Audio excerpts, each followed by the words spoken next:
August 2023, today's banking financial news at a glance.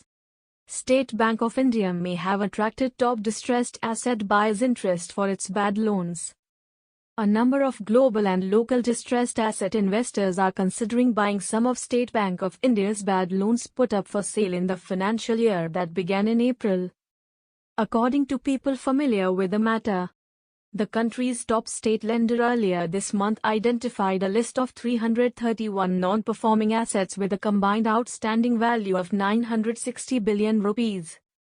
According to a note SBI sent to potential investors and seen by Bloomberg News. Economic Times. HDFC Bank's asset quality continues to be stable, senior bank official. Asset quality of the country's largest credit card issuer HDFC Bank continues to be stable even as many of its peers are facing challenges, a senior official said on Thursday.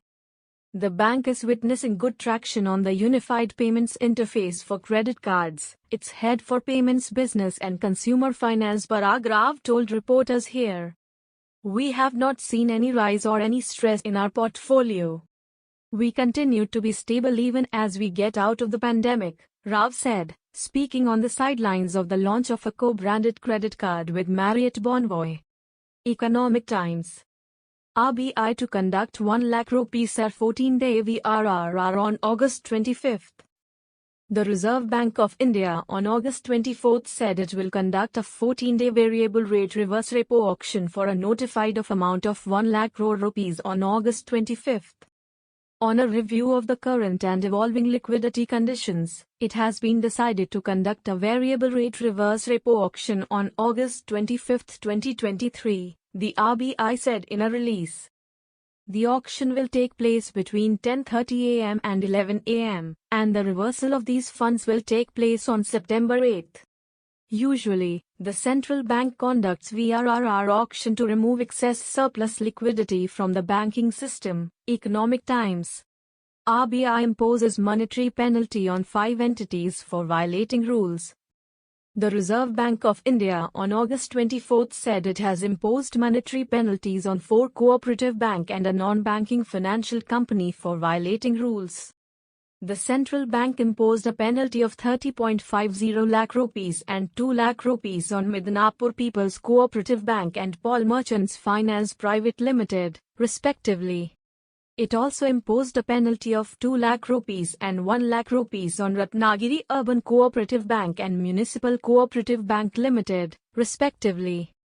RBI also imposed a penalty of 1 lakh rupees on Kolhapur Urban Cooperative Bank. The central bank said that the penalties were due to deficiencies in regulatory compliance by the banks. Money control. Private banks see issuances to stay strong amid liquidity tightening. Tight liquidity in the banking system is expected to keep interest rates elevated and may strengthen private banks' drive to issue certificates of deposits for additional funds. According to India Ratings Agency, the Reserve Bank of India, in its August monetary policy review, asked banks to maintain an incremental cash reserve ratio of 10% on the incremental net demand and time liabilities from August 12. The RBI had said it would review the liquidity tightening step on or before September 8. Business Standard. RBI Bank gains after a block deal. RBI Bank shares were up 1.3% at 233 rupees and 20 paise at 11:26 am after 1.7% of the company's equity changed hands in a block deal on August 24, according to Bloomberg. Details about the buyer and seller are not yet known. A total of 1.02 crore shares worth 235.6 crore RBI Bank shares were exchanged. As of June 30, Nippon Life India Trustee Limited had 3.09% stake in RBI Bank, the biggest stake among mutual funds. Tata Mid-Cap Growth Fund has 2.35% stake in the lender. Money control. Suryodaya in no hurry to apply for a banking license. Even as other small finance banks such as AUSFB and Ujjivan SFB have stated that they will apply to the Reserve Bank of India for a universal banking license in the near to medium term.